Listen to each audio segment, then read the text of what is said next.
OBC reservation కల్పించాలి అంటూ రాష్ట్ర తూర్పు కాపు కార్పొరేషన్ డైరెక్టర్ మూది నారాయణ స్వామి, టీడీపీ నాయకులు బోదిరెడ్డి గోపి ఆధ్వర్యంలో కాకినాడ జిల్లా ప్రొద్దుపాడు నియోజకవర్గంలో భారీ ర్యాలీగా పార్టీ కార్యాలయానికి తరలి వెళ్లారు. పెద్దశంకర్లపూడి పార్టీ కార్యాలయం వద్ద ఎమ్మెల్యే వరపుల సత్యప్రభను మర్యాదపూర్వకంగా కలిశారు. ఏలేశ్వరం పట్టణ తూర్పు కాపులకు ఓబీసీ రిజర్వేషన్ కల్పించాలి అంటూ పట్టణ తూర్పు సంఘ నాయకుల సమక్షంలో ఎమ్మెల్యే సత్యప్రభకు వినతి పత్రాన్ని అందజేశారు. తూర్పు కాపు సంక్షేమ కమ్యూనిటీ భవనాన్ని నిర్మించాలి అని విజ్ఞప్తి చేశారు. ఈ సందర్భంగా ఎమ్మెల్యే సత్యప్రభ సానుకూలంగా స్పందించారు. ఈ కార్యక్రమంలో సామంతుల గోపిరెడ్డి, నాగేశ్వరరావు, బోడకుడి సత్యనారాయణ, సామంతుల నీలాబరిరావు తదితరులు పాల్గొన్నారు. కమ్యూనిటీకి సంబంధించి వారందరూ కూర్చుని ఏమైనా మాట్లాడుకోవడానికైనా ఏదైనా కార్యక్రమం చేసుకోవడానికైనా మా తరపున మాకు కమ్యూనిటీ హాల్ లేదమ్మా ఇప్పటి వరకు అని కూడా నాకు చెప్పడం జరిగింది. ఏదైతే మొట్టమొదటిగా ఈ ఓబీసీ దాని గురించి ఖచ్చితంగా నేను వారికి ఒక మాట ఇవ్వడం జరిగింది. ఏంటంటే దాన్ని తప్పకుండా రేపు అసెంబ్లీలో దీనికి సంబంధించిన ఈ ఓబీసీ సర్టిఫికేట్ సంబంధించిన ఇబ్బందుల గురించి అసెంబ్లీలో గలం విప్పుతాను.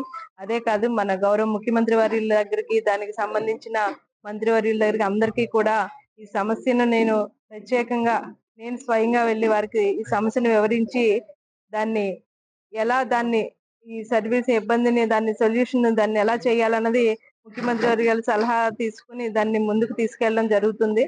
అంతేకాదు మన ఎంపీ గారు, రాజ్యసభ సభ్యులు ఎంపీ గారు పెద్దలు సానా సతీష్ గారి దగ్గరికి కూడా నేను ఈ సమస్యను తీసుకువెళ్లి వారు వచ్చినప్పుడు ఈ సమస్యను తీసుకువెళ్లి వారి దగ్గరికి వివరించి సెంట్రల్ లో కూడా దీని నుంచి మనకి ఎలా ఈ సమస్యను పరిష్కరించడానికి సెంట్రల్ నుంచి కూడా చేయవలసిన ఆ పద్ధతుల్ని, ఆ జీవోల్ని అది కూడా దాన్ని వారికి వివరించి వారి ద్వారా కూడా ఈ సమస్యను పరిశీలించడానికి ముందుకు వెళ్తానని ఈ సందర్భంగా తెలియజేసుకుంటున్నాను.